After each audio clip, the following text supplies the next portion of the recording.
Have you ever been in a discussion in one of your relationships and it started to get a little bit hot, heavy, and heated? Yeah, it might have happened a few times. And for some reason, things just kept escalating and they would say something they shouldn't say or didn't really want to say, and you would say something maybe you regretted later, but you still said it, and then it just turned out to really be a fight, a shout match, an argument, maybe even a fist fight, depending on the relationship it was. And overall, you just regret this ever happened, and everybody felt bad after it was over, but in the moment, y'all were just angry.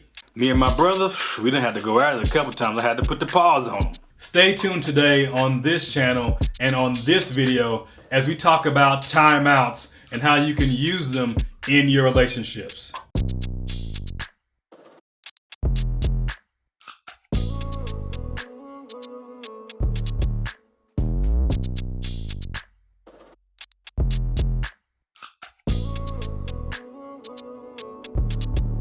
What is going on, YouTube, and welcome back to Faith Like That, a Christian ministry that is dedicated to helping you live a clean life for Christ and to live that life abundantly. We want you not just to have faith, but to have applied faith working in your life, the kind of faith that can move mountains. If you have not done so already, please subscribe to our channel, hit that bell icon so you know when our videos are coming out. Also connect with us here in the comments and on other social media platforms. We would love to see you in all of these places. So again, today we're talking about timeouts and the fact that maybe at times in your life, in relationships, you should have called a timeout. So please stay tuned to the end of the video so you can receive all this great content that we have and these steps so you can incorporate timeouts in your relationships to keep your relationships healthy. As we begin, there's a few things I want you to keep in mind as we talk about relationships and any of these strategies that I have been sharing with you or me and my wife have shared with you. The first thing is that conflict will happen.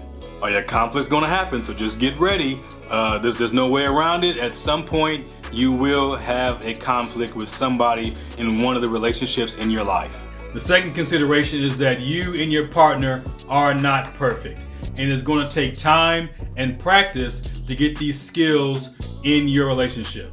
Yeah, so don't be so hard on yourself about being able to do these things or even the fact that you're having conflict, because we want to be able to help you, and these things do take time. They are skills, and any skill takes practice. And the last consideration is that marriage, relationships, commitments, they are not easy. They take time and they take work and effort. The Bible says that any man that will marry will have trouble in his life. And he's right. It's not that it's just for men, it's also for women, that two people are becoming one. And that process takes a lot. Not that you're going to be one person, but that you'll be one unit, and two different people coming together bring a lot that needs to be combined. So it's going to take some time. So with these considerations in mind, it is best to have skills to help you have a healthy relationship, knowing that these things are coming, that conflict is coming, that you're trying to become one, and it's not easy. It's best to prepare yourself for these things instead of trying to put band-aids on things while you fix it later. So before I get into the strategy for today, I want to talk a little bit about anger. Now, with anger, I could easily talk about anger and stress, but most of the time, stress is easily converted into and expressed as anger. So I want to kind of focus a little bit on anger today. There was a study done by, I think it was McKay and Rogers in 1989 that pretty much stated that to be or feel angry, you need two things. You need some sort of, stress or pain that's happened, and then you need some sort of triggering thought that actually ignites you to be a little bit angry or hostile. So in that study, in the science of it, people may have been upset, may have been a little bit mad, but to really, really feel angry, where they were really angry, that those two things happened. But then studies also show that most people that vent or express their anger or freely express it, so they go out and I'm going to let out my anger here, I'm going to tell somebody about it to make me feel better, they always ended up being more angry and angry for longer. Because think about this, to vent or to express that anger is to remember it and to relive it. So to be able to vent about it, you got to go back through it, and more than likely you're going to get yourself back upset.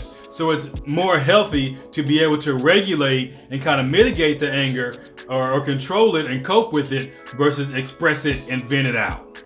And that is the reason for our video today, to talk about timeouts. That is one of, if not the best and most useful strategies for dealing with anger in your relationships and regulating that anger and coping with it so you can still have a healthy discussion and have an overall healthy relationship. Now think about this. Just as I shared at the beginning of the video, you get into a fight and they say something and then you say something back. It's almost like a reaction, a knee-jerk reaction. You didn't even think about it. They hit you, you hit back. They said this, you said that. They spit, you spit back. And it just keeps escalating and escalating. And that happens really quickly. Now, as fast as it can escalate and turn into a real knockdown, drag out fist fight, that anything that happens that fast a lot of times is not healthy and it's hard to keep up with, and it usually ends in a bad way. So our goal with this relationship is to slow down the pace of the discussion, the argument, or the fight that's happening in the moment, to slow it down or even pause it, to kind of take the gas and the air out of the fire, to allow you to calm down and then come back together with cooler heads and calmer minds and continue your discussion. Let me try to explain this with sports or basketball a little bit, maybe even football. When you're playing sports and the other team gets a momentum or is kind of on a streak of some sort, and they're scoring and they're really moving the ball well, it begins to move kind of fast, especially when they get in the groove of things. When this happens, the best thing that you can do is try to slow the game down. If you can slow the game down, you can knock them off their rhythm and their momentum and kind of mess up that groove to where you can get back into some sort of control over the game and try to also catch up on your points. Now, in some sports and some teams, they'll try to slow the game down by slowing the ball down during the game and thus knocking the other team off their rhythm, but continuing to play the game. This is where some of the strategies we've given you up to this point have come in. They're used to help you slow the ball down in your discussion or argument and still have a healthy discussion and relationship. But now, if that's not working, you have to figure out how to stop the game. And most teams do this by using timeouts.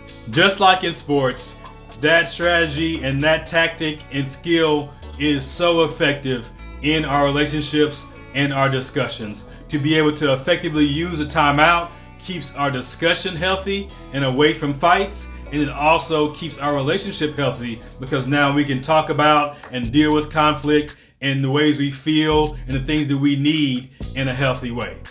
This strategy is so effective, and that's why we're talking about it today.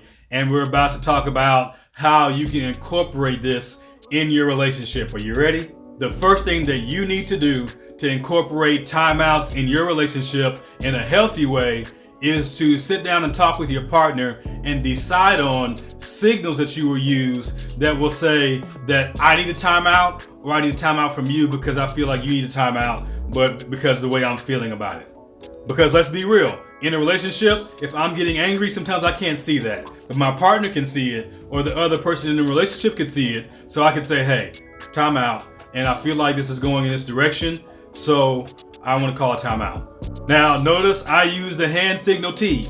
That's a great one. You can also use some phrases or a certain look that you give. You can use a certain object. Maybe there's flags, or you want to throw a flag, or you have a microphone or some kind of thing that you hold, a talking stick. Oh, so I put the stick down, that's a timeout. But whatever it is, you need to decide on signals in your relationship that will say it is time for a timeout.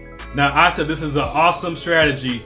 This is the best, or one of the best strategies you can use in your relationship. And some of you may not feel that way. Say, I've tried it before, it really didn't work. We took a timeout, but they just didn't talk to me anymore. Or we took a timeout and we came back and we just kept fighting. But let's talk about that now. You can't just have a timeout with signals. You need to develop certain structures and systems or contracts and agreements on the way timeouts go. Slowing down the fight or pausing the fight to take the gas out of it is great. but we need to also place other securities on this timeout strategy to make sure that it keeps us honest, it keeps our discussion healthy, and it keeps our relationship healthy. This is where the contracts or the agreements come in. So if we think about that, you need to start with having the signals, but talk about the signals, but then even decide on now, okay, let's talk about the structure of our timeouts. There needs to be a discussion and a structure for the way that you initiate a timeout, the signals, for the way you exit the discussion or the argument, and the way you enter back into those discussions and arguments. Not only will this keep everybody honest and the discussion healthy, but it also keeps from people avoiding when we continue to talk about this or using it to control the other person in the relationship about when you do and don't talk about the things you're talking about. And again, it's important to have this structure of how you exit, because some of us like to act up. We'll say, okay, time out, and then on the way out, we'll say a bunch more things on the way out the door, these side comments that are meant to be hurtful. Or on the way out, we may kick this over, knock this off the table, slam the door, and tear up stuff, and we don't really need that. So we need to have a structured way of saying, okay, there's a timeout, because the timeout's called, this is the signal, this is how we both exit. Because some of y'all like to act up. Right, we don't need no act up in this. We need a healthy way to call a timeout. You also need to discuss a structured entry. So coming back in, it's okay, we left off talking about these points, and I want to start off by saying, hey, I thought about this while we were in timeout, and I do want to say I feel like it was going this direction, and I felt that way because this, or I did use an adversive strategy. Go check out that video during our last discussion. So I do want to apologize for that and like take ownership. I did use that. I'm sorry. So having that way of coming back in, that's not just I pick up where I left off and we keep fighting. We should come back ready with a cooler head and better, and be able to continue this in a better way than we were before. And because of that, I'm saying that you need to have a sort of process or system around a reflection of what you do during the timeout, and not just saying we took a timeout and that's it. That you should take a timeout for a reason, to cool it off, to level your head, take the gas out the discussion so that we don't fight. But then also while I'm there, let's take time to reflect about the way things were going and how they ended up going that way. And if it was your fault, when you come back, be ready to apologize and acknowledge where you may have been going in the wrong direction, and talk about why it was going that way. And then we can still talk about the ways that you're feeling and the things you need to be successful and to be loved and to feel healthy in your relationship. Now, done right, you should be able to have a healthy discussion. Even if it starts to get heated, take a pause, come back even better than you were before, and finish this out and still have a healthy discussion, then ultimately have a great and healthy relationship. And then you may start to notice that over time, you have less and less occasions where you need to have timeouts. So thank you for coming and spending this time with me today as we talked about timeouts in our relationship and how to use them and how to implement them in our relationship in a healthy way. If you have not done so already, please subscribe to our channel. Hit that bell icon so you know when our videos are coming out. We have a good amount of other videos on relationship skills that you need or you should be able to incorporate in your relationship and how to use them. Please check those out. Also engage with us in the comments. I would love to hear from you in the comments and even hear about how it went when you tried the strategy in your relationship. Also hit that like button if you're still here. I know you enjoyed it and it was useful. And until next time, you all be safe, have faith, and we'll see you soon.